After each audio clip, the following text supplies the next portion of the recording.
8. Breve tratado sobre la eficacia de la oración, escrito por San Demetrio de Rostov, 1651 a 1709, CFR. Obras, Moscú, 1895, pp 107 a 114. Demetrio, en el siglo, Daniel Savage Tuptalo, hijo de un oficial de cosacos, tomó el hábito en 1668. Nombrado por Pedro el Grande para la sede episcopal de Rostov, cerca de Moscú, en 1701, luchó enérgicamente contra la relajación del clero y de los fieles y restauró la disciplina en su eparquía. Autor de numerosos sermones y tratados, así como de una encuesta sobre las sectas, consagró la mayor parte de su vida a redactar el Menologio ruso, calendario litúrgico que contiene la vida de los santos en el orden de sus fiestas que Pedro Moïla no había podido llevar a término. La edición, comenzada en 1684, no se terminó hasta el 1705 en Kiev. En esta obra, lo mismo que en un sermón, se pronunció en favor de la Inmaculada Concepción, lo que le valió severas amonestaciones de Joaquín, metropolitano de Moscú. Habiendo sido hallado intacto su cuerpo en 1752, fue canonizado en 1757, su fiesta se celebra el 21 de septiembre. Es el primer santo canonizado por el Santo Sínodo. 9. PL de Starets.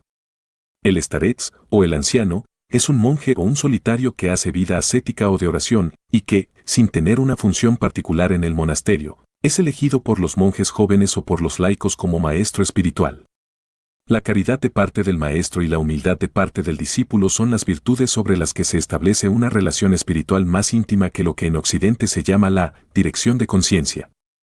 Además de la descripción del starets Sósimo en los Hermanos. Relatos de un peregrino ruso. 17. Experimentados que pueden darte una dirección espiritual y ponerte en el camino verdadero que lleva a la luz de la palabra de Dios y de las enseñanzas de los padres.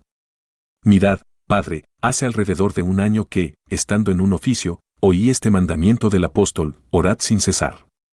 No sabiendo cómo interpretar estas palabras, me puse a leer la Biblia, y también en ella, y en múltiples pasajes, he encontrado el mandamiento de Dios: hay que orar sin cesar, siempre, en toda ocasión, en todo lugar, no solo durante las ocupaciones del día, no solo en estado de vigilia, sino también durante el sueño. Yo duermo, pero mi corazón vela 10. Esto me admiró sobremanera y no puedo comprender cómo es posible cumplir tal cosa ni cuáles son los medios de conseguirlo. Un gran deseo y una gran curiosidad se despertaron en mí, ni de día ni de noche se han apartado estas palabras de mi espíritu.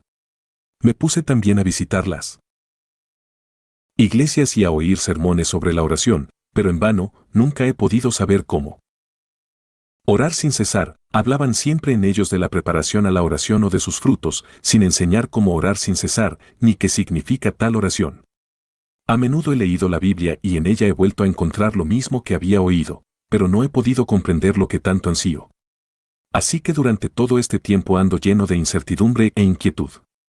El starets hizo la señal de la cruz y tomó la palabra: da gracias a Dios, hermano muy amado, por haberte revelado esa invencible atracción que existe en ti hacia la oración interior continua.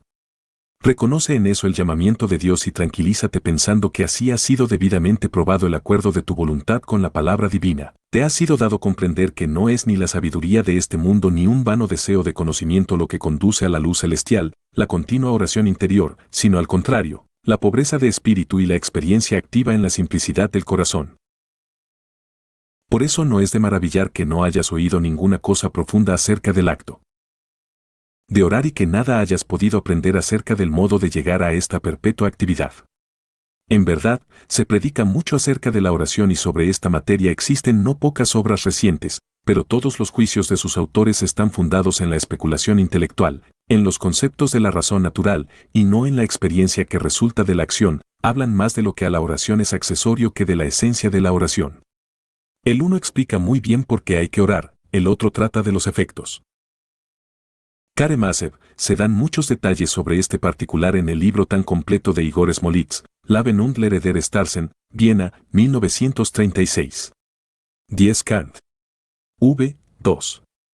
Esta cita hecha por el peregrino de un texto fundamental para el esicasmo, en una época en la que ignora todavía esta escuela mística, parece dar a entender sin lugar a dudas que los relatos fueron redactados, después de ciertas conversaciones, por un monje que, al mismo tiempo que reproduce las palabras del peregrino, añade por su cuenta las citas que le son familiares.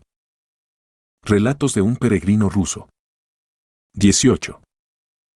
Bienhechores de la oración, un tercero, de las condiciones necesarias para orar bien, es decir, del celo, de la atención, del fervor del corazón, de la pureza de la mente, de la humildad, del arrepentimiento que hay que tener para ponerse a orar. Pero ¿qué es la oración y cómo se aprende a orar? Cosas tan esenciales y fundamentales en la oración, muy poco lo tratan los predicadores de nuestro tiempo, porque son más difíciles que todas sus explicaciones y exigen no un saber escolar, sino un conocimiento místico. Y lo que es más triste aún, esta elemental y vana sabiduría conduce a medir a Dios con una medida humana. Muchos cometen un gran error al pensar que los medios preparatorios y las buenas acciones engendran la oración, cuando la verdad es que la oración es la fuente de las obras y de las virtudes. Gran yerro cometen al tomar los frutos y las consecuencias de la oración como medios de llegar a ella, disminuyendo así su fuerza. Es este un punto de vista completamente opuesto a la Escritura, pues el apóstol San Pablo habla así de la oración: ruego, pues, ante todo, que se hagan oraciones 11. Así el apóstol pone la oración por encima de todo lo demás. Muchas buenas obras se piden al cristiano, pero la obra de la oración está sobre todas las demás, porque nada es posible hacer si ella falta. Sin la oración frecuente no es posible dar con el camino que conduce al Señor, ni conocer la verdad, ni ser iluminados en el corazón por la luz de Cristo, ni unirse a Él en la salvación. Digo frecuente, porque la perfección y la corrección de nuestra oración no depende de nosotros, como asimismo lo dice el apóstol Pablo: nosotros no sabemos pedir lo que nos conviene 12.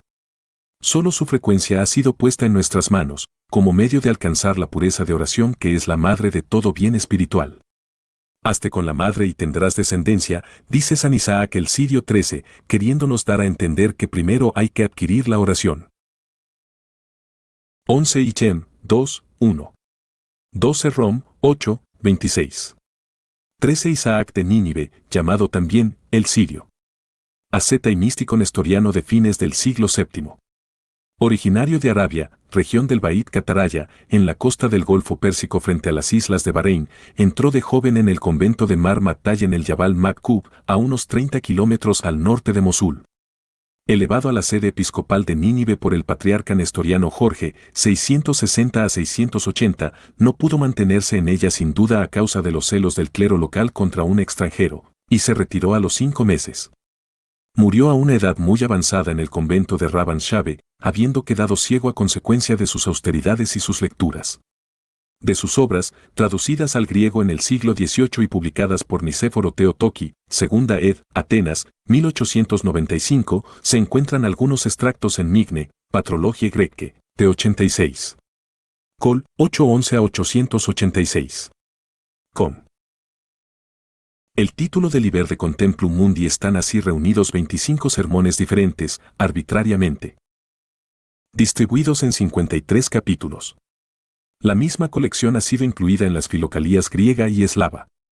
Por este camino pasó a Rusia. Recuérdese que en los hermanos Karemázev, Smerdiakov es un asiduo lector de Isaac el Sirio. Relatos de un peregrino ruso. 19. Para luego poner en práctica todas las virtudes. Pero conocen mal estas cuestiones y hablan poco de ellas quienes no están familiarizados con la práctica y las enseñanzas de los padres. Conversando de esta suerte, habíamos llegado, sin darnos cuenta, a la soledad. Para no separarme de este sabio anciano y satisfacer cuanto antes mis deseos, me apresuré a preguntarle: os ruego, venerable padre, que me expliquéis qué es la oración interior y continua y cómo podría yo aprenderla, pues veo que de ella tenéis muy profunda y segura experiencia. El starets escuchó mi petición con bondad y me llevó a su cuarto. Ven conmigo y te daré un libro de los padres que te permitirá comprender claramente en qué consiste la oración y aprenderla con la gracia de Dios. Entramos en su celda y el starets me dijo las siguientes palabras: la oración de Jesús interior y constante es la invocación continua e ininterrumpida del nombre de Jesús con los labios, el corazón y la inteligencia, en él. Sentimiento de su presencia, en todo lugar y en todo tiempo, aún durante el sueño. Esa oración se expresa por estas palabras: Señor Jesucristo, tened piedad de mí. 14 Todo él. C.F.R. Bensink, de Vita Contemplativa de Isaac de Nínive, trad. Inglesa, 1930. C.F.R. Asimismo, Marius Besson, un recueil de sentences attribuées a Isaac Le Syrien, or